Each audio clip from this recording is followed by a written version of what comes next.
Excuse me sir. जी please. अस्सलाम वालेकुम सर। वालेकुम अस्सलाम। सर वो दरअसल ना पिछले लेक्चर्स मैं नहीं ले सकी थी ऑनलाइन, तो मैंने ये कंफर्म करना था कि आपने जो ऑनलाइन रिकॉर्डेड लेक्चर्स हैं वो आपने एक 25th को तो छुट्टी थी, तो आपने 24 और 26 को लिए हैं। 24 26 की आपने क्लासेस ली थी। वो 26 जी बिल्कुल। सर वो रिकॉर्डेड लेक्चर्स में कुछ तो मतलब काफी सारे आपके आ रहे थे, मतलब आपने 28 को भी 30th को भी लिए हैं, तो वो वो कुछ दूसरी क्लासेस हैं। जी वो देयर समथिंग एल्स, तो कोई और जो लाहौर में फिजिकल क्लासेस हो रही थी उनको फिर कन्वर्ट कर दिया गया था ऑनलाइन में due to this government restriction.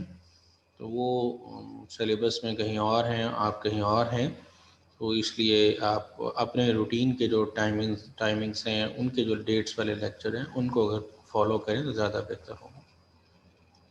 ठीक है सर, ठीक है, थैंक यू। ओके।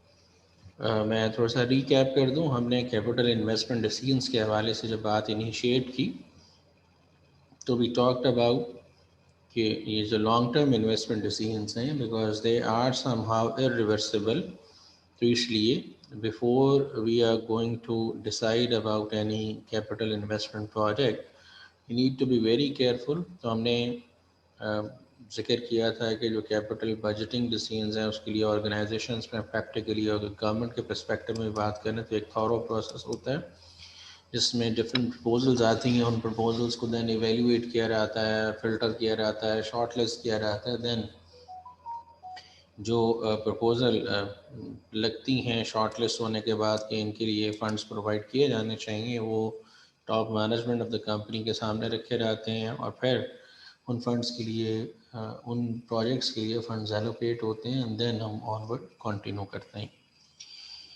सो ये तो प्रोसेस था, बट जो डिसाइड हमने करना है किसी भी तरह के शॉर्ट के लॉन्ग टर्म डिसीजन के हवाले से हमने इनिशियली बात की हुई है कि we need to compare benefits and cost.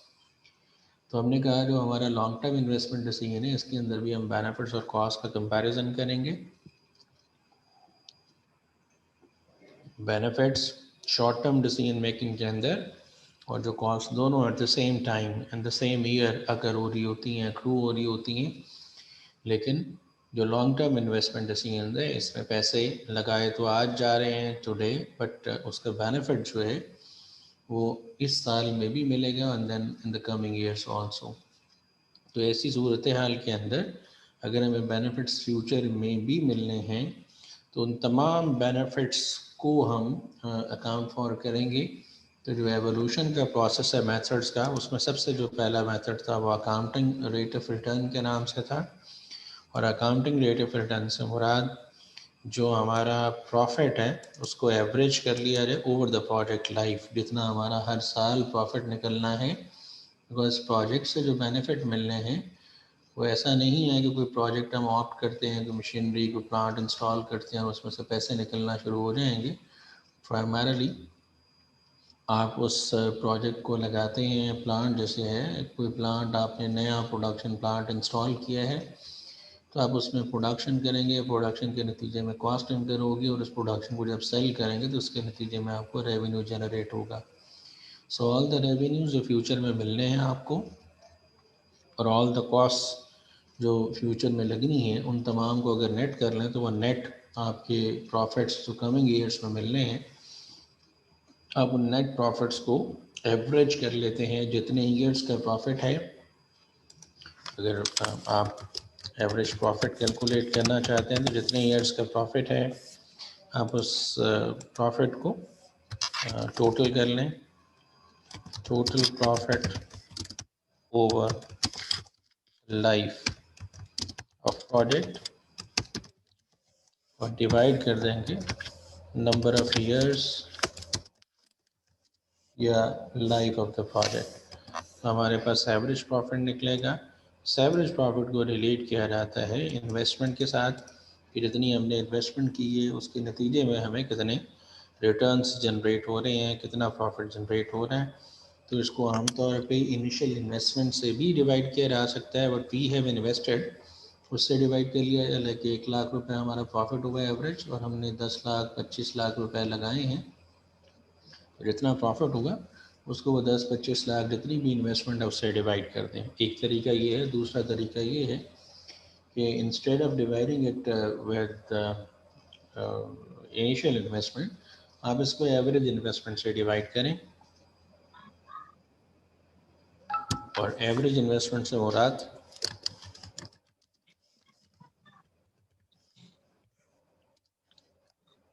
जो इनिशियल इन्वेस्टमेंट है प्लस करने के इसमें रेजिड्यूल वैल्यू, दूसरे लफ्जों में opening closing value of investment divided by 2, कि हमारी एवरेज इन्वेस्टमेंट अगर हम इसको इस तरह से डिवाइड कर दें तो we can get a percentage जिसे हम accounting rate of return, average rate of return या एनुअल रेट ऑफ रिटर्न, मुख्तलिफ नाम है, वो गेट कर सकते हैं। सो वाइल डिसाइडिंग हम कंपेयर करते हैं ये जो हमारा एवरेज प्रॉफिट है इसको जो हम कैपिटल पे इन्वेस्टमेंट पे जनरेट कर रहे हैं रिटर्न पे, उसको कंपेयर करेंगे बट एक्चुअली वी वांट, हम क्या चाहते हैं। तो हर अगला मेथड जो अभी मैंने यहाँ पे लिखे हुए, हर अगला मेथड पिछले मेथड के फ्लॉज को ओवरकम करने के लिए है। तो ये हमने किए हुए, मैं सिर्फ रीकैप करवा के अगली चीज़ की तरफ लेके चल रहा हूँ। अकाउंटिंग रेट ऑफ रिटर्न जब हमने कैलकुलेट किया तो हमने एवरेज प्रॉफिट को बेस बनाया, बट क्वेश्चन इज दिस कि जब आप इनिशियल इन्वेस्टमेंट की बात कर रहे हैं, उस प्रोजेक्ट की जो कैपिटल इन्वेस्टमेंट है उसको आप रिलेट करें whatever we are earning, तो अगर आप प्रॉफिट कैलकुलेट करते हुए उसमें से depreciation of the same plant भी माइनस कर रहे हैं, तो दूसरे लफ्ज़ों में आप उस इन्वेस्टमेंट को डबल ट्रीट कर रहे हैं। वंस आप कह रहे हैं कि आपकी इतनी टोटल इन्वेस्टमेंट है और फिर उसी इन्वेस्टमेंट की अमाउंट जो है वो बाइफरकेट करके over the period of time उस प्रोडक्ट के प्रॉफिट्स के अगेंस्ट चार्ज कर रहे हैं, तो ये मुनासिब नहीं है फॉर द कैलकुलेशन और deciding about what actually we are earning from the project. तो इसके लिए तरीकाकार ये होना चाहिए कि इंस्टेड ऑफ आप अकाउंटिंग प्रॉफिट्स को बेस बनाएं, बेस बनाना चाहिए कैश फ्लोज़ को। कैश फ्लो से मुराद वो जो प्रॉफिट हमने कैलकुलेट किया उस प्रॉफिट में से अगर कोई नॉन कैश एक्सपेंस जो कि मोस्टली इस प्रोडक्ट की नेचर के हवाले से देखेंगे तो डेप्रीसिएशन है, तो हम उस डेप्रीसिएशन को रिवर्स कर देंगे, डेप्रीसिएशन को ऐड बैक करके अब फाइंड आउट करेंगे कैश फ्लो। तो कैश फ्लोज की बुनियाद पे आप डिसाइड करेंगे, जिसे हमने पे बैक पीरियड मेथड में देखा कि जो हमारे कैश फ्लोज हैं उनको हम क्यूमुलेट करेंगे और क्यूमुलेट करके बताएंगे कि दैट एट व्हाट टाइम हमारी लगाई हुई इन्वेस्टमेंट हमें रिकवर हो जाती है, बिकॉज जितनी जल्दी रिकवर हो जाएगी उतना बेहतर है। और उसके बाद बिजनेस के प्रॉफिट्स स्टार्ट होंगे, बिकॉज जब हमने अपनी लगाई हुई इन्वेस्टमेंट रिकवर कर ली then later on is the surplus amount what we can get from that profit. ये तरीक़ाकार भी हमने किया। तो इससे अगला तरीक़ाकार जो डेवलप होता है वो इस तरीक़ाकार के फ्लॉस को ओवरकम करने के लिए। अगर दो प्रोजेक्ट्स हैं जिनका लाइक 3 इयर्स के बाद दोनों प्रोजेक्ट्स का पे बैक हो जाता है, तो आपसे अगर कहा जाए कि दोनों प्रोजेक्ट्स में से किसको ऑप्ट करेंगे, तो प्रोजेक्ट ए को ऑप्ट करना है आपने या प्रोजेक्ट बी को ऑप्ट करना है, तो आपका क्राइटेरिया ये है कि अगर तो कोई पे बैक पीरियड शॉर्टर है तो वो आपके लिए प्रेफरेबल है, अदरवाइज तो ये दोनों प्रोजेक्ट इक्वली लाइकली आपके लिए एक जैसे हैं। सो अगर फ़र्ज़ कर लें, मैं अज्यूम कर रहा हूँ 3 इयर्स के बाद पे बैक हो जाता है और एक ये प्रोजेक्ट है हमारा जिसको ए कहा जा रहा है, और चलें मैं यहाँ पे बी मेंशन करता हूँ। ये अब बी के कैश फ्लोज़ हैं, अब ये बी के कैश फ्लोज़ हैं, इसका भी पे बैक उसी तरह से 3 सालों में हो तो गया, लेकिन उसके बाद इस प्रोजेक्ट से ये कैश फ्लोज मिलने हैं over the lifetime of the project, जबकि दूसरे प्रोजेक्ट से ये वाले कैश फ्लोज मिलने हैं। सो अगर आप पे बैक पीरियड को बेस बना रहे हैं तो you are technically ignoring the amounts which will be earned over the lifetime of the project. आप अगर इनको इग्नोर कर रहे हैं, ये दोनों आपको प्रोजेक्ट एक जैसे बेहतर लग रहे हैं, लेकिन ये बात देखने वाली है कि 3 साल के बाद इसमें तो बहुत सारे पैसे मिलेंगे, जबकि कंपैरेटिवली 3 साल के बाद इसमें कम कैश फ्लोज आएंगे। तो ये एक इस कैश पे बैक पीरियड का प्रॉब्लम था, जिसको ओवरकम करने के लिए ये कहा गया कि जितने प्रोजेक्ट के टोटल कैश फ्लोज हैं over the life of the project उनको कंसिडर किया जाए, नंबर 1। नंबर 2, हमने टाइम वैल्यू ऑफ मनी के प्रिंसिपल को समझा कि अगर हम इस कैश पे बैक पीरियड को या पे बैक पीरियड को ले रहे हैं तो हम इग्नोर कर रहे हैं ये पैसे हमें फ्यूचर में मिलने हैं, इनकी आज वैल्यू उतनी नहीं है जितनी हमें नज़र आ रही है। तो हमें टाइम वैल्यू ऑफ मनी वाले प्रिंसिपल को या फैक्टर्स को भी इंक्लूड करना चाहिए। सो जो इससे अगला मेथड है, अभी मैं नेट प्रेजेंट वैल्यू की बात कर रहा हूँ, this is in fact overcoming both of the problem, ये दोनों प्रॉब्लम्स को ओवरकम कर रहा है। पहला प्रॉब्लम कि आपने life time of the projects पे कैश फ्लोज मिलने हैं तमाम को अकाउंट फॉर करना है, तो उन तमाम को अकाउंट फॉर करते हैं। इसका मतलब जितने भी फ्यूचर में कैश फ्लोज मिलेंगे उनकी प्रेजेंट वैल्यू कैलकुलेट करेंगे। तो इसका मतलब दोनों चीज़ें, इसमें प्रेजेंट वैल्यूज़ भी आ गई और इसके अलावा जितने फ्यूचर कैश फ्लोज हैं उन तमाम को भी आपने अकाउंट फॉर कर लिया। लेकिन इनफैक्ट पे बैक पीरियड के बाद जो हेडिंग दिया हुआ डिस्काउंटेड कैश फ्लो टेक्निक्स, इसमें जो पहला मेथड था वो डिस्काउंटेड पे बैक पीरियड था। यानी आप पहले प्रेजेंट वैल्यूज़ निकालें और प्रेजेंट वैल्यूज़ को सम करके देखें कि आपकी लगाई हुई इन्वेस्टमेंट कितने अरसे में, बिकॉज जो पैसे हमें लिखे नज़र आ रहे हैं 50, 70, 150, ये पैसे हमारी फ्यूचर में चूँकि मिल रहे हैं तो इनकी वैल्यू आज वर्थ या वैल्यू उतनी नहीं है।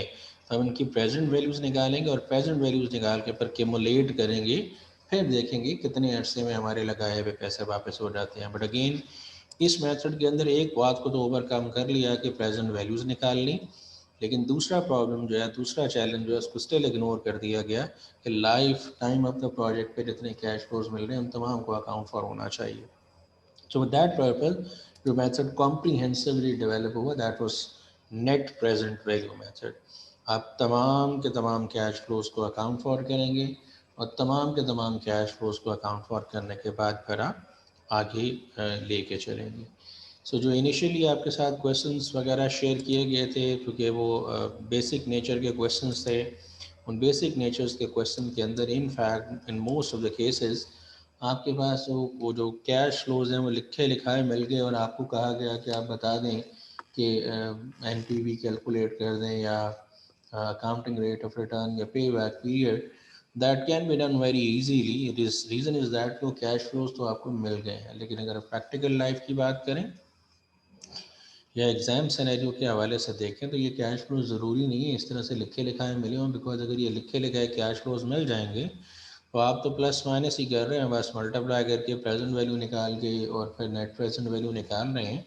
तो इसमें जो एप्लीकेशन साइड है उसमें प्राइमरीली ये जो कैश फ्लोज का एस्टीमेट है ये प्रिपेयर करना एक कोर ऑब्जेक्टिव होता है, कोर तरीकाकार होता है। तो प्राइमरीली जब कैश फ्लोज हम कैलकुलेट कर रहे होते हैं तो मैंने अभी ऐसे पहले भी बताया कि प्रोजेक्ट से पैसे नहीं निकलने, प्रोजेक्ट को लगाने से पैसे लगने हैं और उस प्रोजेक्ट को लगा के आपने कुछ चीज़ें बनानी है, बनाने पे भी कॉस्ट लगेगी और उसके अलावा अगर कंटिन्यू करेंगे उस चीज़ों को बेचेंगे तो बेचने के बाद हमें कुछ ना कुछ रेवेन्यूज़ जनरेट होंगे और उन रेवेन्यूज़ को बेस बनाते हुए फिर हम आगे लेके चल सकते हैं इस चीज़ को। तो इसका मतलब पहले हमें कैश फ्लोज कैलकुलेट करने चाहिए, एक तो ये चीज़ है। दूसरी चीज़ अभी हम ये नेट प्रेजेंट वैल्यू मेथड में बात करेंगे और दूसरी बात हमने ये की कि अगर हम प्रैक्टिकली देखें तो बिजनेसेस के अंदर टैक्सेस हमें पे करना पड़ते हैं। तो अगर टैक्सेस पे करना पड़ रहे हैं तो आप किस तरह से कैश फ्लोज को कैलकुलेट करेंगे, वो चीज़ भी हम एवेल्यूएट करते हैं। और थर्डली एक चीज़ और समझने की ज़रूरत है कि इन सर्टन केसेस जब हम फ्यूचर कैश फ्लोज की बात कर रहे हैं तो फ्यूचर कैश फ्लोज के अंदर समहाउ हमें ये देखने की ज़रूरत है कि वो जो फ्यूचर में हम पैसे एक्सपेक्ट कर रहे हैं क्या हमारी जो जैसे पाकिस्तान है या कोई भी और कंट्री होगी, हर कंट्री में इन्फ्लेशन प्रिवेल करती है। तो सवाल ये है कि वो जो आप कैश फ्लोज प्रोडिक्ट कर रहे हैं वो आज की मनी वैल्यू के हिसाब से मीन आप परचेजिंग पावर ऑफ मनी की बात कर रहे हैं या वो इन्फ्लेशन एडजस्टेड कैश फ्लोज हैं। और अगर इन्फ्लेशन एडजस्टेड कैश फ्लोज नहीं है तो need to address the inflation accordingly revenue cost में, और फिर आप जो फ्यूचर में कैश फ्लोज मिलेंगे उनकी प्रेजेंट वैल्यूज़ की तरफ जाएंगे। ये एक क्वेश्चन है जी कॉम्प्रिहेंसिव सा, मैं अभी आपके सामने इसको करूँगा और मैंने आपके सामने रखा है। इसमें इसको समझने के लिए मैं एक चीज़ और आपके सामने रख देता हूँ कि जब हम कैपिटल इन्वेस्टमेंट डिसीजंस की बात करते हैं तो प्राइमरली, जस्ट अ मिनट,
जी सॉरी।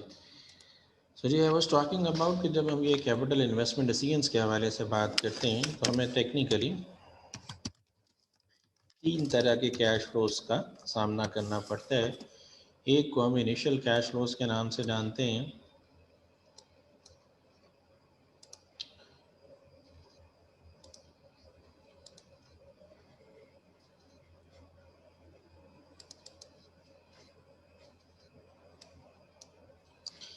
जी, और दूसरे हमारे ऑपरेटिंग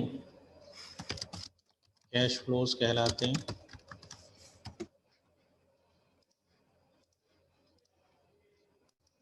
और तीसरे हमारे टर्मिनल कैश फ्लोज कहलाते हैं।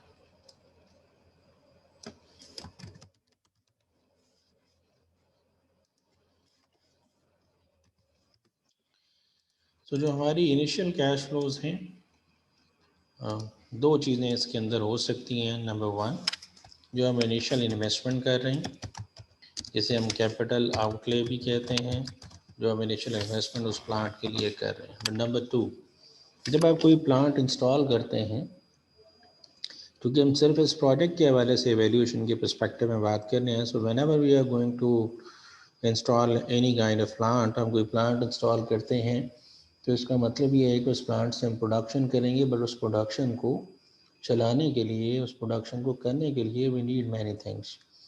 हमें, जो हम बिज़नेस चला रहे हैं, उस बिज़नेस को चलाने के लिए हम ऑलरेडी कुछ ना कुछ वर्किंग कैपिटल मेंटेन कर रहे हैं। वर्किंग कैपिटल से मुराद आपकी इन्वेंट्री है, इन्वेंट्री से मुराद इन्वेंट्री या रिसीवेबल्स हैं।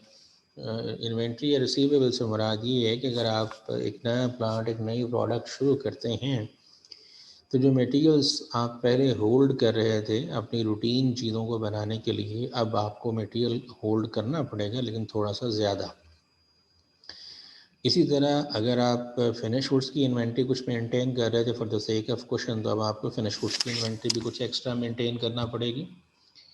लाइकवाइज आपको जो रिसीवेबल्स हैं, क्योंकि अब आप इन चीज़ों को सेल करेंगे, इन चीज़ों को सेल करने के बाद आपके कुछ पैसे क्रेडिट भी देंगे, तो आपके कुछ पैसे रिसीवेबल्स में ब्लॉक हो जाएंगे।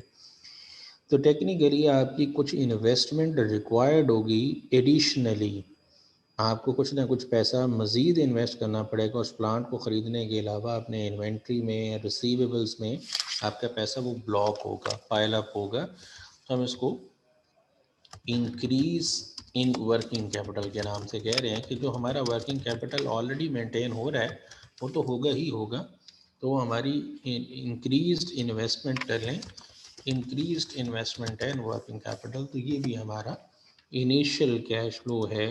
जब हम प्रेजेंट वैल्यूज़ की बात कर रहे होते हैं तो नेट प्रेजेंट वैल्यू का तरीक़ाकार जो है वो है present value of all future cash flows, और present values of all in outflows, उनको हम कंसिडर करते हैं।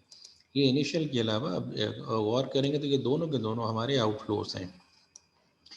तो जब हम बात करेंगे टर्मिनल कैश फ्लोज के पर्सपेक्टिव में, तो ये बात देखने की ज़रूरत है कि जो पैसे हमने लगाए होते हैं इनिशियल, उनकी कुछ ना कुछ रिकवरी होती है अगर हो तो ज़रूरी नहीं है कि कोई रेजिडुअल वैल्यू हो, लेकिन उस प्रोजेक्ट की, उस मशीन की कोई रेजिडुअल वैल्यू है, स्क्रैप वैल्यू हो, तो वो भी आपके लिए ऐड अप होगी। टर्मिनेट हो रहा है जब प्रोजेक्ट, उस वक्त आपके पास कैश इन या आउटफ्लो कितना हो रहा है उसकी बात कर रहे हैं। तो ये इनिशियल इन्वेस्टमेंट हमारा आउटफ्लो होता है। तो इसी तरह जब रेजिडुअल वैल्यू की बात करेंगे तो ये हमारा इनफ्लो होगा। इसी तरीके से जब हम बात करेंगे टर्मिनल कैश फ्लोज के हवाले से, तो हमारे जो वर्किंग कैपिटल लगा हुआ है वो वर्किंग कैपिटल की रिकवरी हो जाएगी। बिकॉज रिकवरी से मुराद ये है कि अगर वो प्रोजेक्ट ख़त्म हो गया, टर्मिनेट कर दिया गया, तो फिर भी हम एक्सेसिव इन्वेंट्री रखा करेंगे। जितनी रूटीन में रख रहे थे हम उससे ज़्यादा इन्वेंट्री रखा करेंगे नहीं, हम दोबारा उसी लेवल पे वापस हो जाएंगे जितनी इन्वेंट्री हम उससे पहले मेंटेन कर रहे थे। So whatever we have invested in the form of increase in working capital, वो पैसे हमारे रिकवर हो जाएंगे, मीन वो भी हमारे पैसे वापस आएंगे। तो अगर गौर करें तो ये दोनों के दोनों हमारे इनफ्लोज हैं, सॉरी ये दोनों के दोनों हमारे आउटफ्लोज हैं, और जो टर्मिनल है ये दोनों के दोनों हमारे इनफ्लोज हैं।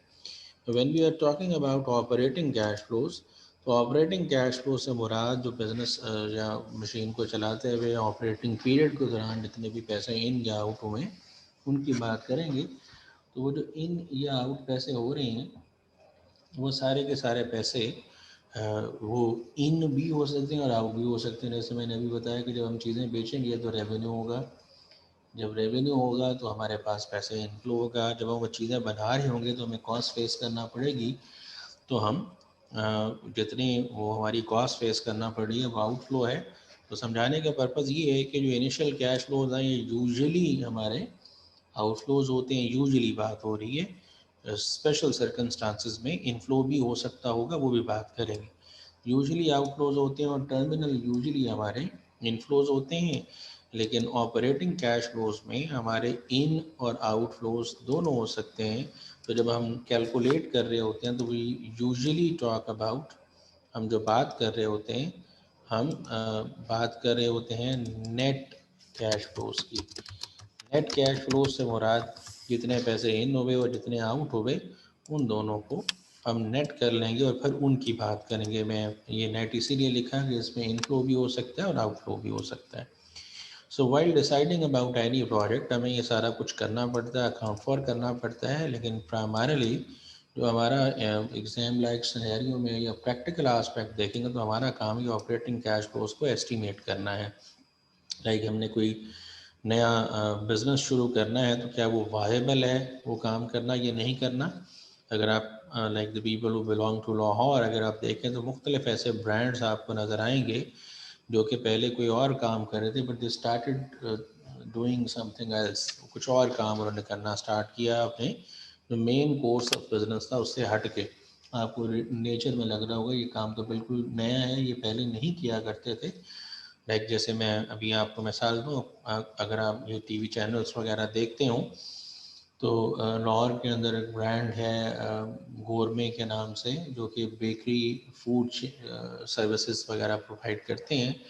So earlier they were doing bakery items बना रहे थे, फिर बेकरी आइटम्स के बाद दे वेंट इनटू बेवरेजेस और वो बेवरेजेस के अंदर चले गए, फिर उन्होंने कुछ और फूड प्रोडक्ट्स बनाना शुरू कर दी।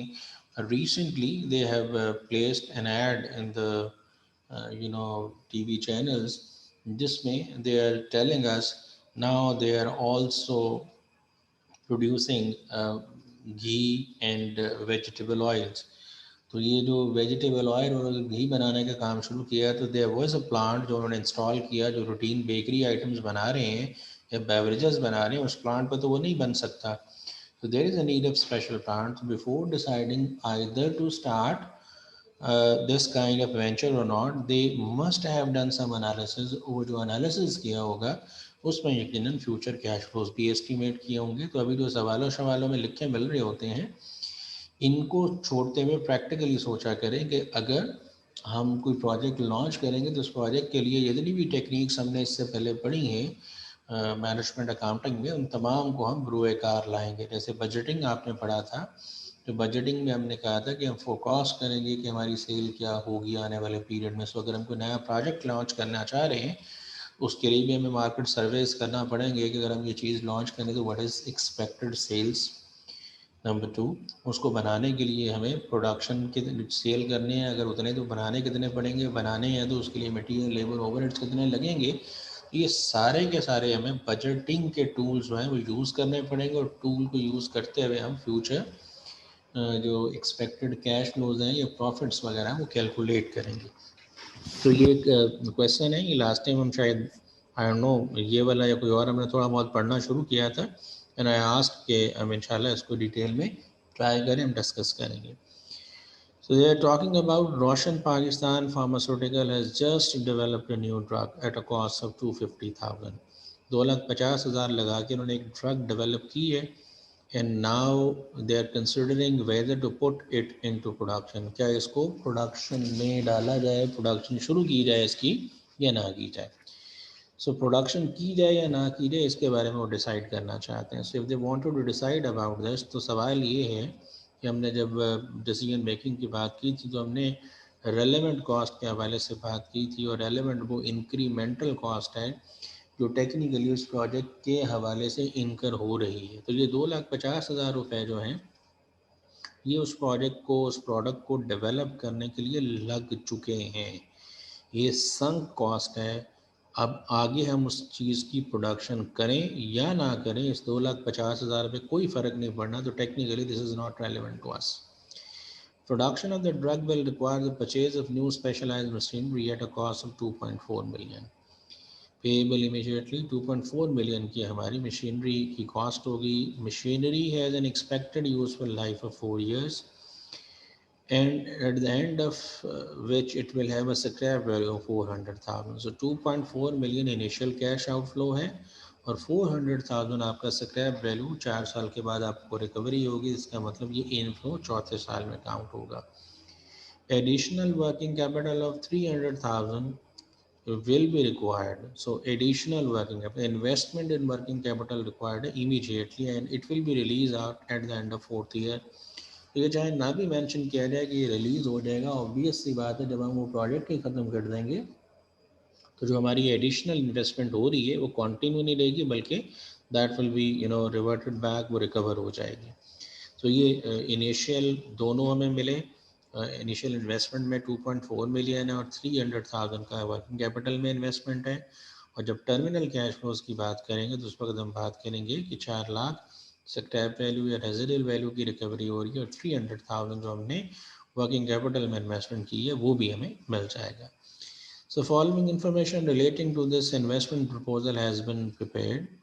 करंट सेलिंग प्राइस है 16 पर। अगर हम आज इस साल में ये चीज़ बेचें तो 16 रुपये पर यूनिट हमारी सेल प्राइस है। But expected selling price inflation, वो सेलिंग प्राइस जो इन्फ्लेशन है वो 7.5% है। सो अगर हम टेक्निकली समझें, मैं यहाँ पे आपके सामने कैलकुलेट करता हूँ, अगर पहले साल के अंदर हमारी सेल्स जो है वो 16 है तो अगले साल में 16 नहीं होगी बल्कि उसका 7% उसमें आपको ऐड करना पड़ेगा, तो हमारी सेल प्राइस बनेगी।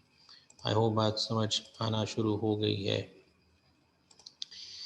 देन उससे जो अगला साल होगा उसमें जो उससे पिछले साल प्राइस है उस पर इन्फ्लेशन का फैक्टर ऐड करेंगे, ये हमारी प्राइस बनती है। देन चौथा साल जो उससे प्रीवियस ईयर प्राइस होगी उसको हम, तो ये मैंने सिर्फ for the sake of information आपके सामने लिखा, ये प्राइसेस हमारी इस तरह से चलेंगी। करंट वेरिएबल ऑपरेटिंग कॉस्ट है 5 पर यूनिट, तो अभी आपकी जो वेरिएबल कॉस्ट है वो 5 है। देन जी current cell fixed operating cost है वो 1,65,165,000 per annum. So expected variable and fix cost inflation वो भी इंक्रीज होगी इन द कमिंग डेज। तो इसका मतलब 6% बताया हुआ, तो अगले साल ये वाली वेरिएबल कॉस्ट नहीं होगी बल्कि वेरिएबल कॉस्ट 6% इंक्रीज़ कर देगी। आप 6% इंक्रीज़ लेके इसमें ऐड कर दें तो आपको वैल्यू मिल जाएगी। तो इससे अगला साल जो हमारी प्रीवियस ईयर में कॉस्ट है उसमें 6% लेके ऐड कर देंगे, और जो चौथा साल है उसमें भी इसी तरीके से हम कैलकुलेट करेंगे। आई होप बात समझ आ रही होगी। अगर इसी तरह से हम फिक्स कॉस्ट की बात करें तो ये वैल्यू ज़रा पहले हम कैलकुलेट कर लेते हैं, फिर हमारे लिए आसानी होगी। 165,000 हमारी कॉस्ट है, और जो 165,000 हमारी कॉस्ट है वो आने वाले सालों के अंदर इंक्रीज़ कर रही है, और वो कितनी इंक्रीज़ कर रही है वो देख लेते हैं हम। 165 में 6% लेके ऐड कर दें, देन उससे अगले साल में 6% लेके ऐड कर देंगे, और देन उससे अगले साल भी 6% लेके ऐड कर देंगे। So this is our fix cost, यहाँ तक बात है। Then production and sales for cost, अब आप यहाँ पे देख लें तो सारी बजटिंग की टेक्निक इस्तेमाल की गई। Production and sale for cost for the new drug have been made by the marketing department as under. Marketing department में बता रहा है कि ईयर बाय ईयर इतनी इतनी सेल होगी हमारी, ये प्रोडक्शन भी होगी। It is expected that all units of the drug produced will be sold and in line with the company policy of keeping no inventory. Company inventory नहीं रखना चाहती, इसलिए लिखा जितने बनाए हैं वो सारे बेच भी दिए जाएंगे। For investment appraisal purpose, company uses a nominal rate of 10% for discounting annual cash flows. तो ये एनुअल कैश फ्लोज को जो प्रेजेंट वैल्यूज़ हमने निकालनी है उसके लिए ये 10% डिस्काउंट रेट इस्तेमाल किया जाएगा। मैंने बताया था इसको discount rate, cost of capital, इसके अलावा hurdle rate, required rate of return, multiple नाम हो सकते हैं इसके। देन आगे लिखा हुआ है and target return on capital employed, investment पर जितना रिटर्न कंपनी की ख्वाहिश है वो 20% है। Company pays tax of 35% per annum in the year in which taxable profit occurs. जब tax profit occur होता है उस वक्त हमें उस पर tax भी देना पड़ता है। The company charges depreciation on straight line basis. ये सारी information है, इसमें सारी requirements ही कही हुई हैं। तो वो सारी requirements के लिए हमें पहले इनफैक्ट मैं बारी बारी सारी ही सॉल्व करूँगा। हमें पहले ये प्रॉफिट एंड लॉस अकाउंट बनाने की ज़रूरत है। सेल्स लिखेंगे, सेल्स में से माइनस करेंगे पहले variable cost, result contribution margin होगा, लेस करेंगे इसमें से फिक्स्ड कॉस्ट, इसके अलावा इसमें से लेस करेंगे हम डेप्रीसिएशन। जी, अगर ये सारी कॉस्ट माइनस कर दें तो उसे आप ऑपरेटिंग प्रॉफिट कहते हैं, या दूसरे लफ्ज़ों में profit before tax. Tax apply होगा इस पे,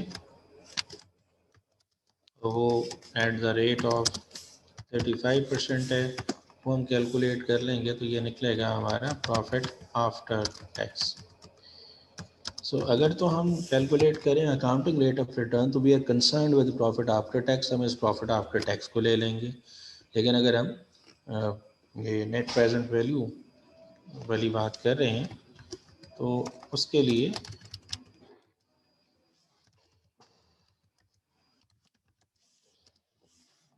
we need to add back the depreciation to find out cash flows. तो ये वो नेट कैश फ्लोज हैं जो हर साल के हम इस तरह से निकालेंगे। So if you want to calculate here, तो पहले साल का हमारे यूनिट सेल हो रहे हैं 1,15,000, मल्टीप्लाई करेंगे ये जो प्राइस हमने ये कैलकुलेट की हुई है ये पहले साल की है। सो दूसरे साल के अंदर हमारे यूनिट सेल होंगे 99,000 multiplied by price. Third year के अंदर हमारे यूनिट सेल होंगे 88,000 एंड मल्टीप्लाइड बाय 18.49 हमारी प्राइस है। एंड देन फोर्थ ईयर की बात करें कि फोर्थ ईयर में हमारे यूनिट सेल होने हैं 58,000 मल्टीप्लाइड बाय नेक्स्ट ईयर की जो प्राइस है। हमने माइनस करना है इसमें से वेरिएबल कॉस्ट, तो यूनिट्स तो वही है हमारे 1,15,000, बट हम इसको मल्टीप्लाई करेंगे वेरिएबल कॉस्ट जो करंट पीरियड में है। देन अगले साल की 99,000 यूनिट्स हैं और वेरिएबल कॉस्ट 5.30 है 99,000 एच।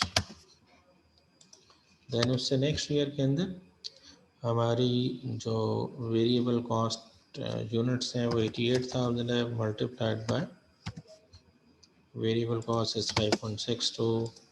देन उससे नेक्स्ट ईयर के अंदर you are going to sell 58,000 units multiplied by variable cost per unit as 5.96।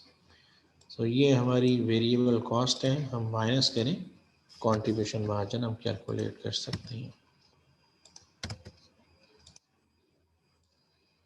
This is contribution margin, less करेंगे फिक्स कॉस्ट और वो हमने यहाँ पे कैलकुलेट की है। पहले साल 165,000 है, सेकेंड ईयर 174,900, थर्ड ईयर 185,394 और फोर्थ ईयर के अंदर 196,000।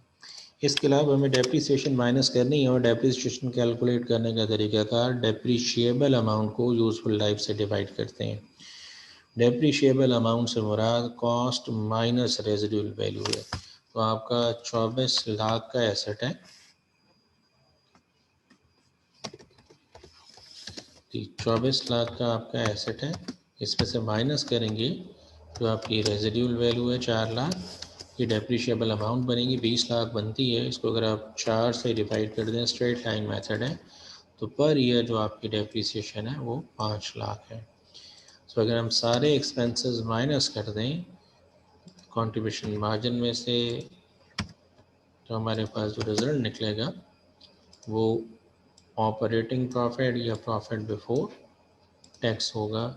हमने टैक्स कैलकुलेट करना है, तो जो हमारा प्रॉफिट है इसको मल्टीप्लाई करेंगे हम टैक्स रेट के साथ, तो ये हमारा हर साल का टैक्स निकल आएगा। So if you want to calculate profit after tax तो माइनस कर दें इसमें से टैक्स। सो अगर हम accounting rate of return calculate करना चाहते हैं तो दिस इज़ डन। हम यहाँ पर रुक जाते हैं, सम करें, ये हमारा टोटल कैश फ्लो है, सॉरी प्रॉफिट है, लाइफ कितनी है 4 इयर्स। अगर हम एवरेज प्रॉफिट कैलकुलेट करना चाहें तो दिस डिवाइडेड बाय 4 हमारा एवरेज प्रॉफिट निकल आएगा। सो दिस इज़ एवरेज प्रॉफिट। इसको डिवाइड करेंगे एवरेज इन्वेस्टमेंट से, और एवरेज इन्वेस्टमेंट कैलकुलेट करने का तरीकाकार मैंने भी आपके सामने रखा था कि आपका ओपनिंग वैल्यू ऑफ इन्वेस्टमेंट मैं यहाँ पर लिख देता हूँ 24 लाख है, प्लस करेंगे इसमें क्लोजिंग वैल्यू ऑफ इन्वेस्टमेंट, दोनों को सम करके आप 2 से डिवाइड करेंगे। सो 28 लाख डिवाइडेड बाय अगर 2 करें तो वो 14 लाख बनेगा। आई होप बात समझ आ रही होगी। ये टेक्निकली हमारी एवरेज इन्वेस्टमेंट है और ये हमारा एवरेज प्रॉफिट है। अगर आप accounting rate of return calculate करना चाहते हैं तो यहाँ पे कैलकुलेट कर रहा हूँ, ये ARR आपका जो एवरेज प्रॉफिट है 269,991, मैं राउंड कर रहा हूँ उसको जी, उसको डिवाइड करना है हमने एवरेज इन्वेस्टमेंट 1400,000। तो अगर कैलकुलेटर पे सॉल्व कर रहे हैं हम तो हमारा जो ARR निकलेगा 10 डिवाइडेड बाय 14। सो परसेंटेज में कन्वर्ट कर लें 19% बनता है।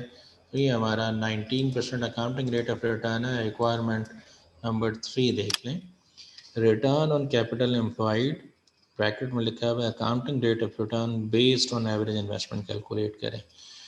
तो हमने जो रिटर्न ऑन कैपिटल एम्प्लॉयड या accounting rate of return calculate किया वो 19% है, जबकि यहाँ पे बताया हुआ है कि कंपनी का जो target rate of return on capital employed है दैट इज़ 20%। सो अगर हमें कहा जाए कि डिसाइड भी करें, अभी हमें नहीं कहा गया, लेकिन अगर हमें कहा जाए कि डिसाइड करें तो based upon this accounting rate of return, क्योंकि हमारा रिक्वायर्ड या टारगेट रेट ऑफ रिटर्न जो है वो 20% है, तो will not accept the project, बल्कि हम प्रोजेक्ट को रिजेक्ट कर देंगे if we are going to use this method for the CN। लेकिन जब हम बात करेंगे जो हमारा पे बैक पीरियड है या हमारा cash flow net present value method है, तो we need cash flows. Cash flows अगर कैलकुलेट करने हैं तो ये जो प्रॉफिट्स हैं इसमें आप डेप्रीसिएशन को दोबारा ऐड करेंगे तो you will get in fact your cash flows. उन कैश फ्लोज की बुनियाद पे फिर आप बाकी सारे एनालिसिस परफॉर्म कर सकते हैं।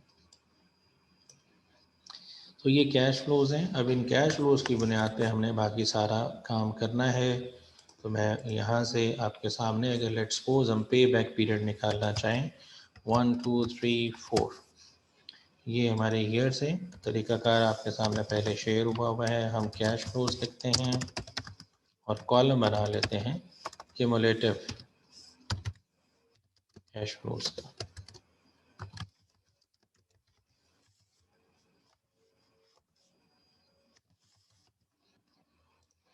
वो बात समझ आ रही होगी।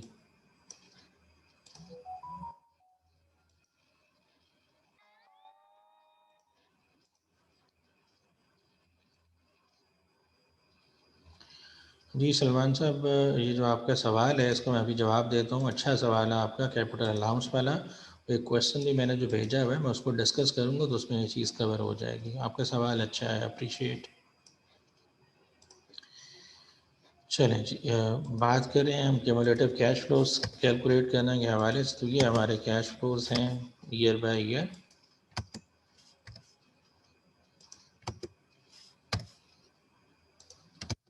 सो क्यूमुलेटिव कैश फ्लोज जो पहले साल में हुआ उसमें अगले साल वाले ऐड कर दें 27,000 एंड देन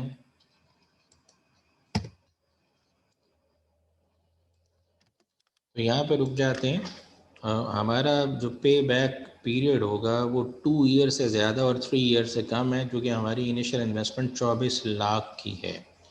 और 24 लाख की इन्वेस्टमेंट कितने पीरियड में रिकवर हो रही है? 2 में तो नहीं हो रही। तो हमें अगर रिमेनिंग अमाउंट पहले कैलकुलेट करनी है, मैंने तरीकाकार आपको बताया हुआ है।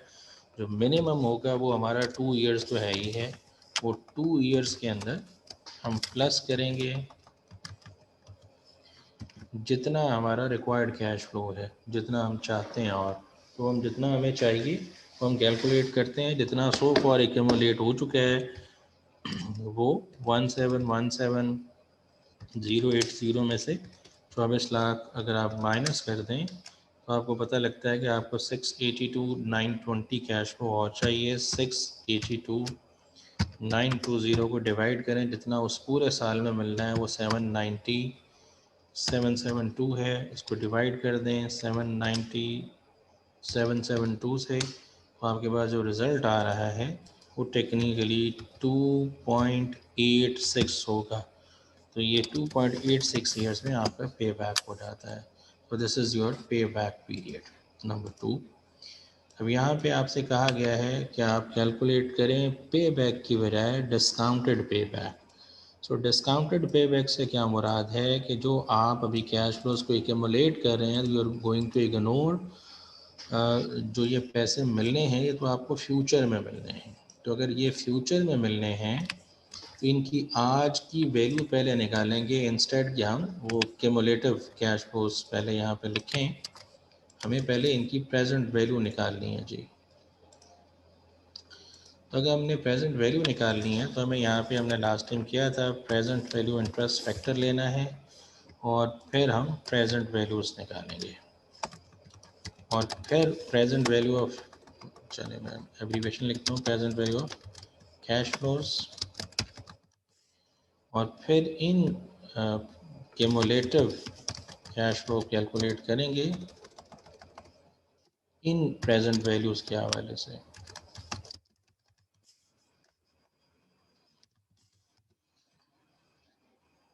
जी, तो अगर हम प्रेजेंट वैल्यूज़ कैलकुलेट करना चाहते हैं तो हमें इनफैक्ट फैक्टर रिक्वायर्ड है और प्रेजेंट वैल्यू फैक्टर के लिए हमें यहाँ पर डिस्काउंट करने के लिए 10% बताया हुआ था। तो प्रेजेंट वैल्यू फैक्टर 10% पे कैलकुलेट करेंगे। हमने ये तरीकाकार पढ़ा था 1 डिवाइडेड बाय 1 प्लस आई 1.10। तो ये फैक्टर हमारे पास आ जाएगा पहले साल के लिए। देन नेक्स्ट ईयर के लिए 1 divided by 1 plus I raise to power 2 होगा। तो आप अगर वो सॉल्व कर लें, या अदरवाइज़ मैंने कहा था कि पहली दफ़ा वो डिवाइड हो चुका है, जो पिछले साल का फैक्टर है उसको दोबारा 1.10 से डिवाइड कर दें तो आपको अगले साल का फैक्टर मिल जाएगा एंड सो ऑन। ये इसी तरीके से हमारे पास फैक्टर्स आ जाएंगे। सो अगर हम present values of cash flow निकालना चाहते हैं तो जितने कैश फ्लोज हैं उनको मल्टीप्लाई कर दें। ये present values of cash flows हमारे पास आ गई है।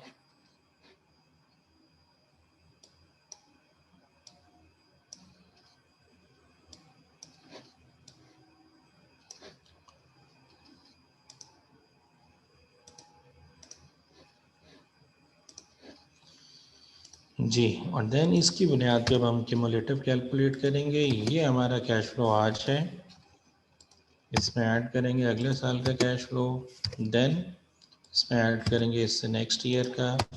वहाँ पे हमारा 2 से 3 साल के दरमियान पे बैक हो रहा था, लेकिन यहाँ पे हमें पता चल रहा है प्रेजेंट वैल्यू परस्पेक्टिव में कि 3 साल में भी आपका पे बैक नहीं हुआ। हाँ, चौथे साल के एंड पे जाके कहीं पे बैक हो रहा है। तो यहाँ पे पहले 3 इयर्स तो है ही है, 3 इयर्स में प्लस करेंगे जितना हमारा रिमेनिंग चाहिए। तो 24 लाख में से अब माइनस करेंगे 2086747। हमारा जो कैश फ्लो रिक्वायर्ड है वो 313253 है, जो हमें और चाहिए। इसको डिवाइड कर लें, जितना अगले साल में मिलना है 390759। तो अगर आप इसको डिवाइड करेंगे तो ये 2.80 आ रहा है। तो टेक्निकली 3.80 ईयर्स में आपका ये पे बैक होगा। तो ये डिस्काउंटेड पे बैक मेथड है। अब इस डिस्काउंटेड पे बैक मेथड के अंदर जो हमने किया कैलकुलेट, इसमें एक प्रॉब्लम तो ओवरकम हो गया जो कि पे बैक पीरियड का था कि आप टाइम वैल्यू ऑफ मनी को इग्नोर कर रहे हैं। हमने उसको इग्नोर किया, उसको ओवरकम कर लिया, लेकिन जो दूसरा चैलेंज था वो अभी भी अनअटेंडेड है। दूसरा चैलेंज ये था कि जितने कैश फ्लोज उस पीरियड के बाद भी, 3.8 ईयर के बाद भी तो कुछ ना कुछ पैसा मिल रहे हैं, आपको उनको भी अकाउंट फॉर करना चाहिए। और इसके अलावा पूरे प्रोजेक्ट के कैश फ्लोज, तो जितने भी कैश फ्लोज हैं, स्टार्ट पे, एंड पे, रेजिडुअल वैल्यू है, what ever, that should be accounted for. अगर आप उसको अकाउंट फॉर करना चाहते हैं तो टेक्निकली अब आपको नेट प्रेजेंट वैल्यू वाला मेथड फॉलो करना पड़ेगा। अब अगर नेट प्रेजेंट वैल्यू वाला मेथड फॉलो करते हैं तो चले मैं आपकी आसानी के लिए इसको इस तरह से कर देता हूँ, अगर आप समझ आए। फॉर्मेटिंग चूँकि भी आपका रिटन एग्ज़ाम नहीं है, मल्टीपल टाइप्स की हो सकती है।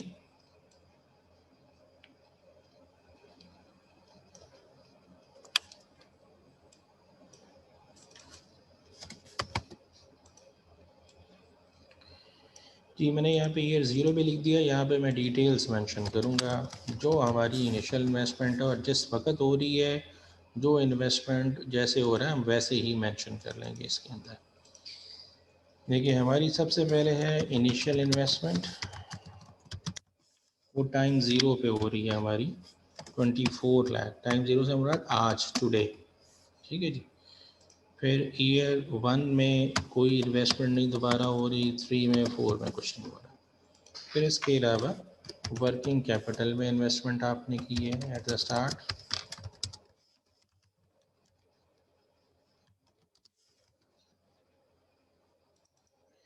जो वर्किंग कैपिटल में इन्वेस्टमेंट आपने की है वो है 300,000, वो मेंशन कर लेंगे। ये अगले सालों में नहीं है। तो ये दोनों चूँकि आउटफ्लोज हैं तो मैं आपको समझाने के लिए इनके साथ ब्रैकेट लगा रहा हूँ, यानी टेक्निकली ये हमारे आउटफ्लोज के तौर पे नज़र आने चाहिए। तो ये हमारे आउटफ्लोज हैं। उसके बाद हम बात करेंगे हमारे ऑपरेटिंग कैश फ्लोज जो हैं, वो हमने कैलकुलेट किए हैं। टाइम 0 पे तो कोई ऑपरेटिंग कैश फ्लो नहीं है, लेकिन टाइम 1 पे ये हमने कैलकुलेट किए हुए हैं। ईयर बाय ईयर जो हमें पैसे मिलने हैं, ये ईयर बाय ईयर हम यहाँ पे मेंशन कर लेते हैं, ये हमारे कैश फ्लोज हैं। फिर अब टर्मिनल कैश फ्लोज की अगर बात करें तो आपकी रेजिडुअल वैल्यू है।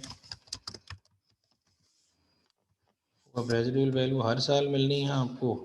तो जवाब नो है। आपके लास्ट ईयर के अंदर 4 लाख रुपए की रेजिडुअल वैल्यू रिकवर होनी है। फिर रिकवरी ऑफ वर्किंग कैपिटल है, ये पहले साल में होनी है नहीं, ये ना पहले टाइम 0, ये एंड में 3 लाख की आपके इनफ्लो हो जाना है। सो ये सारे इनफ्लोज और आउटफ्लोज मैंने मेंशन कर लिए। अगर मैं यहाँ पे year by year net cash flows निकाल लूँ, ईयर बाय ईयर, ये तरीक़ाकार है कि यहाँ पे मैं सम कर लेता हूँ।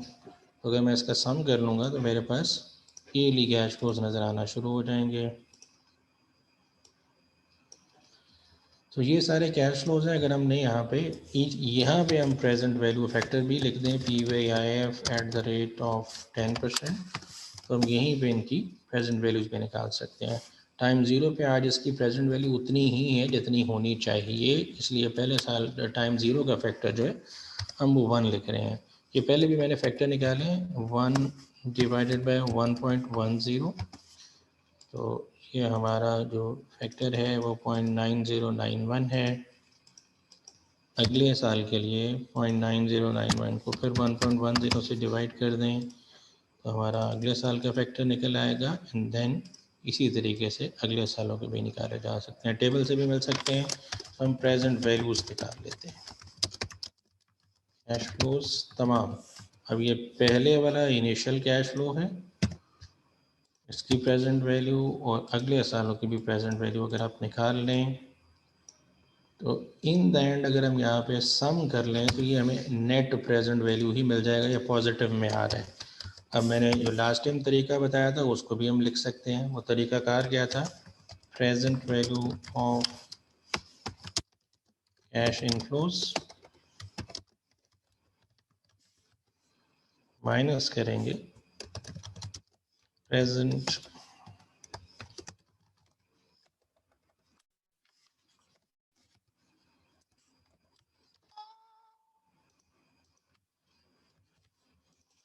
कैश आउटफ्लोज, हमारे पास नेट प्रेजेंट वैल्यू बचेगा। ज़ीरो या पॉजिटिव हो हमारा आंसर, तो ये हमारे पैसे इनफैक्ट हमारे पास आने हैं जितने भी फ्यूचर में, यहाँ से लेके ये 4 अमाउंट्स हमें फ्यूचर में उनकी प्रेजेंट वैल्यू है, तो सम कर लें और जो हमारा इनिशियल आउटफ्लो है वो ये है, इसमें से माइनस कर दें तो हमारे पास जो रिज़ल्ट बचेगा वो नेट प्रेजेंट वैल्यू 2,55,000। तो पॉजिटिव है NPV, we should accept the project, हमें प्रोजेक्ट को एक्सेप्ट कर लेना चाहिए। आई होप ये बात समझ आई होगी। मैंने वो तीनों चारों चीज़ें आपके सामने रखनी है। सो क्वेश्चन की रिक्वायरमेंट को अगर दोबारा देख लें। एक्सक्यूज मी सर, जी प्लीज़। और ये जो आपने पेबैक पीरियड में एंड पे जो निकाला है 2 years प्लस 682920, सर ये वैल्यू नहीं समझ आई। ये ऐसे होता है कि यहाँ तक देखें आपके कितने पैसे रिकवर हो चुके हैं, अब आप रिस्पॉन्ड करते जाना साथ साथ। ये 17.17 मिलियन आपके अब पैसे रिकवर हो चुके हैं, 17,17,080 रुपये। जी सर। आपका तीसरे साल में अगर सारा कैश फ्लो आपको मिल जाए तो 25 लाख को टच कर जाता है, हालांकि आपकी जो इन्वेस्टमेंट है वो सिर्फ 24 लाख। तो जी जितने सर। अब तक एक्यूमुलेट हो चुके हुए हैं, ये हमारे एक्यूमुलेट हो चुके हुए हैं, इस में से या इसको हम 24 लाख जितनी हमारी इन्वेस्टमेंट को हम रिकवर करना चाहते हैं माइनस कर लेते हैं। तो हमें मज़ीद जो पैसे चाहिए वो 682,920 हैं। ये 682,920 जो अमाउंट है ये अगले साल में हमें मिल रही है, लेकिन पूरे साल में तो 7,90,000 मिल रहा है। तो वो जो फ्रैक्शन ऑफ द ईयर है वो कैलकुलेट करने के लिए हमने जितने हमें रिक्वायर्ड अमाउंट है to be at break even, हमारे अपने पैसे वापस आने के लिए, उसको साल के अंदर जितने टोटल पैसे आने हैं उससे डिवाइड कर देंगे तो वो फ्रैक्शन ऑफ द ईयर हमें मिल जाएगा। समझ आ गई बात? सही हो गया सर। इसी तरह सही से हो अगले साल अगले में भी ऐसे किया है। So requirement was net present value calculate करें। अभी इंटरनल रेट ऑफ रिटर्न पे हमने बात नहीं की, रिटर्न ऑन कैपिटल एम्प्लॉयड या accounting rate of return calculate करें, डिस्काउंटेड पे बैक निकालें। तो this technique is discounted pay back period. तो ये टेक्निक्स के अंदर पे बैक पीरियड में फिर डिस्काउंटेड पे बैक है, फिर नेट प्रेजेंट वैल्यू और फाइनली IRR है। अभी मैंने ये जो पहले वाले तीनों चारों टेक्निक्स हैं और इसमें initial terminal operating cash flows का क्या कॉन्सेप्ट है, डेप्रीसिएशन और कैश फ्लोज कैलकुलेट करने का क्या वे है, वो सारी बात आपके सामने रखी है। नीचे लिखा हुआ है बी पार्ट में, discuss your findings of each section of A above and advise whether investment proposal is financially appropriate और नॉट, क्या इसको एक्सेप्ट करना चाहिए या नहीं। तो अगर हम वो अकाउंटिंग रेट ऑफ रिटर्न को बेस बनाए तो जवाब नो में है। यहाँ पे जो क्राइटेरिया नहीं बताया हुआ हमें पे बैक पीरियड के लिए कि हम कितना पे बैक हमारे लिए एक्सेप्टेबल है। मीन हम चाहते हैं कि 2 साल के अंदर अगर पैसे वापस मिल जाएं तो हमारे लिए प्रोजेक्ट एक्सेप्टेबल होगा, तो ये तो 2 साल में नहीं मिल रहे हैं। अगर खाली पे बैक भी हो, अगर डिस्काउंटेड पे बैक भी हो, तो whatever will be our benchmark कितने अरसे में हमारे लगाए हुए पैसे हमें वापस मिलने चाहिए। If they are not known, तो अभी फ़िलहाल इसके अंदर हम डिसाइड नहीं कर सकते। फिर इसके बाद है नेट प्रेजेंट वैल्यू। तो हमने नेट प्रेजेंट वैल्यू की बुनियाद पे देखा कि पॉजिटिव एनपीवी आ रही है तो project is acceptable for us. समझ आई है बात या नहीं?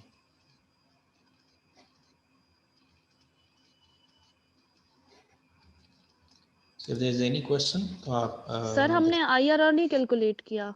ये भी नहीं किया, मैंने अभी पढ़ा नहीं आपको।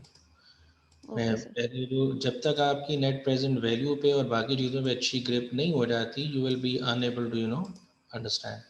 जी सलमान साहब। अस्सलाम वालेकुम सर। वालेकुम अस्सलाम।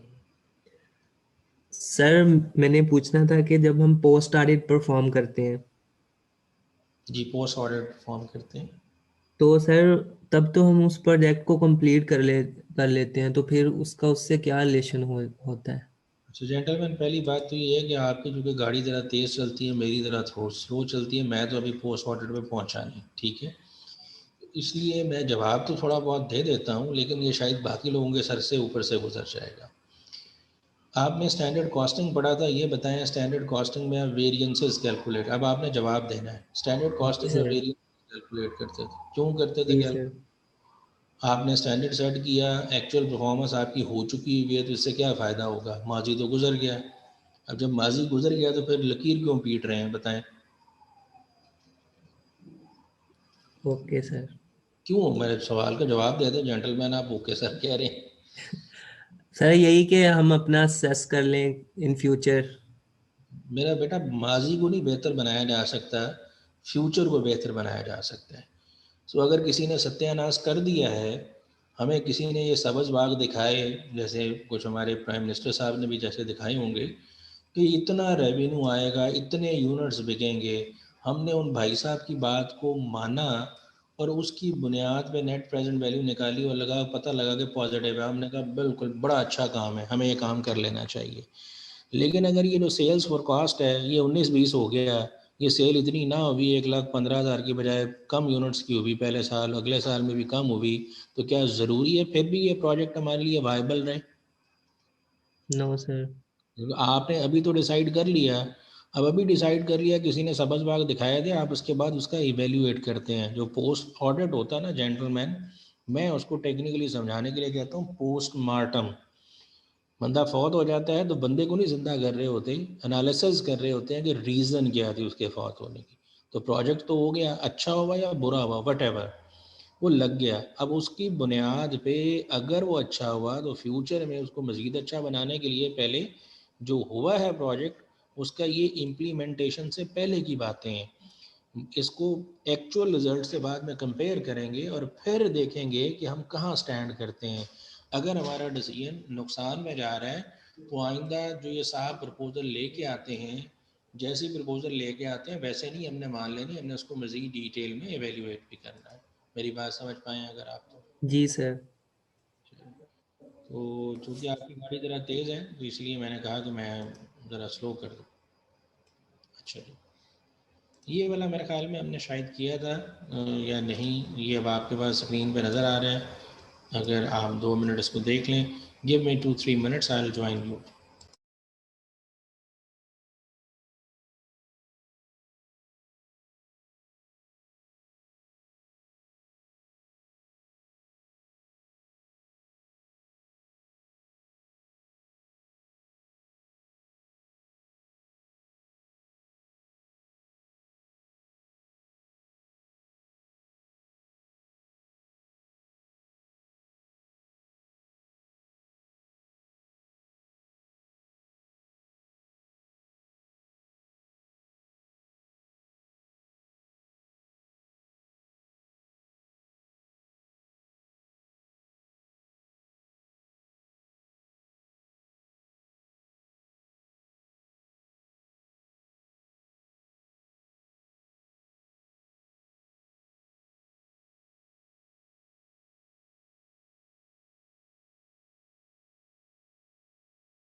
If there is any issue in the understanding, तो आप डिस्कस कर सकते हैं जी।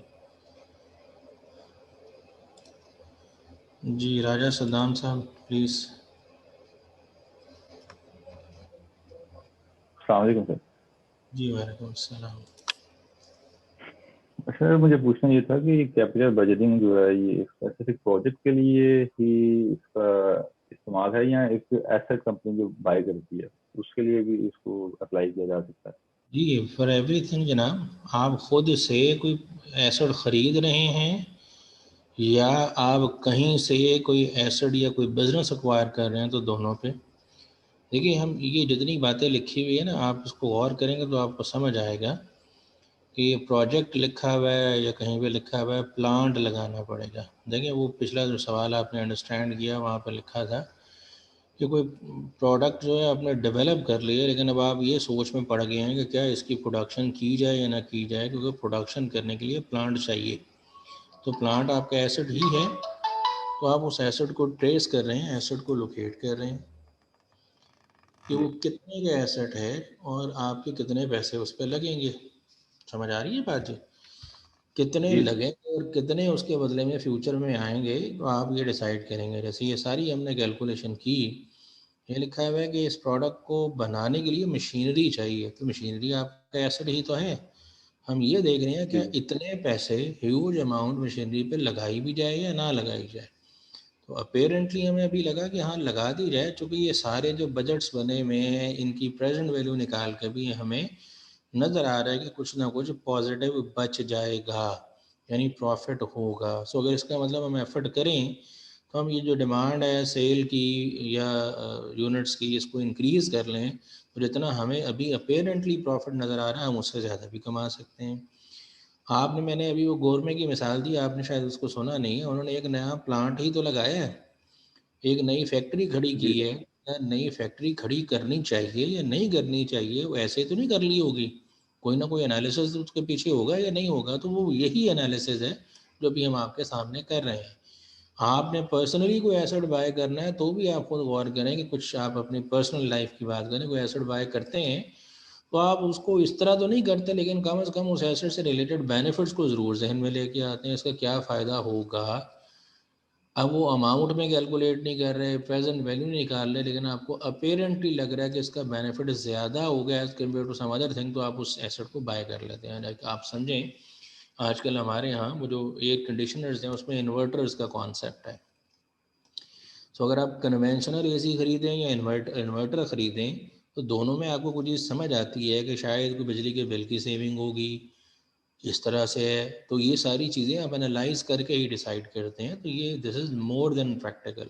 समझ आ रही है जी बात? जी जी सर। जी जाजेब साहब आप भी सवाल पूछ लें। जी अस्सलाम वालेकुम सर। वालेकुम अस्सलाम। अच्छा सर, वो जो बुक है मसलन फाइनेंशियल मैनेज की बुक है, मसलन कई है उनमें एक बुक में मैंने देखा कि सर ये ना इसमें डेप्रिसिएशन ये तो सीधी सी है, उधर है कोई टैक्स अलोएबल डेप्रिसिएशन है, उसका कोई जी जी बता जी दें जी अगर आएगा एग्जाम में, या अगर नहीं आएगा तो फिर तो वैसे मैं बता दें, अगर बताऊँ, एग्जाम में आएगा तो एग्जाम टाइप बता दें। बिल्कुल बताऊँगा। एक सवाल भी मैंने भेजा हुआ है, क्योंकि उस सवाल के अंदर वो चीज़ मौजूद है, तो वो सवाल करवाऊँगा तो वो भी मैं आपको बता दूँगा। ठीक है, अभी चूँकि वक्त थोड़ा सा कम है, मैं उसको कंप्लीट नहीं कर पाऊँगा, फिर वो इनकम्प्लीट चीज़ रह जाती है तो वो फिर समझ ठीक है नहीं सर, आता। अगली क्लास में बता देंगे, अगली क्लास मुझे में बता अगली दीजिए। क्लास ठीक में है, फिर पूरा जोर लगाना पड़ेगा, तो इसलिए तो आई विल ठीक टेल है, यू टुमारो। लेकिन अभी ठीक है सर, जितनी ठीक। बात हुई इसमें कोई कन्फ्यूजन है आपको? नहीं नहीं सर, ठीक है, सीधा सीधा है, तो इसमें अब कोई मैंने इशू जो आपको आई वुड रिक्वेस्ट यू कि मैंने जो आपसे चीज़ें भेजी हुई हैं, नहीं। जी सर, आपने उनको भाई ट्राई करना है जी सर, क्वेश्चंस, और आगे लेके चलना है जी। जी सर। सर अभी बुक खत्म किया, अब वो क्वेश्चन, अब इंशाल्लाह अगला मिशन वो आपके क्वेश्चन ही है। क्वेश्चन भेजे हुए हैं, ठीक है। जी जी सर, ये करते हैं बस। अब ये अब सुबह यही पहले बुक की है, अब ये क्वेश्चन सुबह इंशाल्लाह। तो आपने करना है इनको करके, कल जो आपने इश्यूज होंगे ना जी, आप वो जी सर, ज़रूर, ठीक है। जी सर, जी सर, जी सर। मेरे लास्ट दोस्त कह रहे हैं IS2 और IS7 में ये सारा कॉन्सेप्ट मिक्स हो जाता है। सलमान साहब आप पता नहीं किस लाइन पे चल पड़ते हैं, ये सर, ये मैसेज बहुत आगे की ये सोच रहे हैं। बहुत मेरा आगे, है। लेकिन ये मैसेज इतना शर्मा के लिखने की जरूरत नहीं है, मेरे से लाइव पूछे मैं जवाब भी दे पाऊंगा ना। आप मुझे लिख देते हैं तो मैं उसका क्या लिख के थोड़ा जवाब दूंगा, मैंने तो बोल के देना है। आप मेरे से लाइव पूछ लिया करें। एक दूसरा ये कि जो आप कह रहे हैं IAS 7 से मिक्स हो जाता है, तो IAS 7 से तो बिल्कुल मिक्स नहीं होता। ठीक है, अब आप बताएं क्यों मिक्स होता है, बताइएगा जरा आप। सर एक्चुअली कैश फ्लो निकालते वक्त तो IAS 7 और IAS 12 के कंसेप्ट जो है ना वो कैश जो फ्लो मिक्स हो जाते स्टेटमेंट हैं। है फॉर एन ऑपरेटिंग पीरियड पूरे बिजनेस की। ठीक है, क्या करते हैं आप उसके अंदर, बताएं बताएं बताएं। दो तरीके पढ़े होंगे आपने, एक डायरेक्ट मेथड और एक इनडायरेक्ट मेथड है, पढ़ा है में? जी जी सर। अच्छा बताएं, डायरेक्ट मेथड में कैसे कैलकुलेट करते हैं? सर जैसे अब ये पूछ रहे थे कि उधर टैक्सेबल डेप्रिसिएशन हम मेरे दोस्त डिडक्ट अपना करेंगे या अपना नहीं। सवाल करके अपने सवाल तक रहे, दूसरों के सर लिए यही अपना। चीजें तो कंफ्यूज करती हैं। जेंटलमैन, आप मुझे अपने मेरे सवाल का जवाब तो दे दें, मैं आपके सवाल का तभी तो जवाब समझा पाऊंगा। जी मैं सर। पूछता हूँ कि आप डायरेक्ट मेथड से कैश फ्लो स्टेटमेंट बना रहे हैं, ऑपरेटिंग कैश, आपको पता है ना डायरेक्ट मेथड हो या इनडायरेक्ट हो, फर्क सिर्फ और सिर्फ ऑपरेटिंग कैश फ्लो कैलकुलेट करने में आता है। इन्वेस्टिंग फाइनेंसिंग एक्टिविटीज में कोई फर्क नहीं आता, ये पता है? जी सर। ठीक है, बताएं ऑपरेटिंग कैश फ्लो अगर डायरेक्ट मेथड से करें तो कैसे कैलकुलेट करेंगे? सर फिर अकाउंट रिसीवेबल या फिर सेल्स में से जो रेवेन्यू आएगा उसमें जो हमने पेमेंट्स की होंगी वो निकाल देंगे। सेल्स में से जो पेमेंट्स है वो माइनस कर देंगे। जी सर। तो मैंने क्या ये नहीं किया आपके सामने, जो कैश फ्लो मैंने कैलकुलेट किया है सेल्स में यही से? किया है सर, वही तो मैं कह रहा हूँ कि तो फिर ये कॉन्ट्राडिक्ट कैसे कर गया IAS 7 से?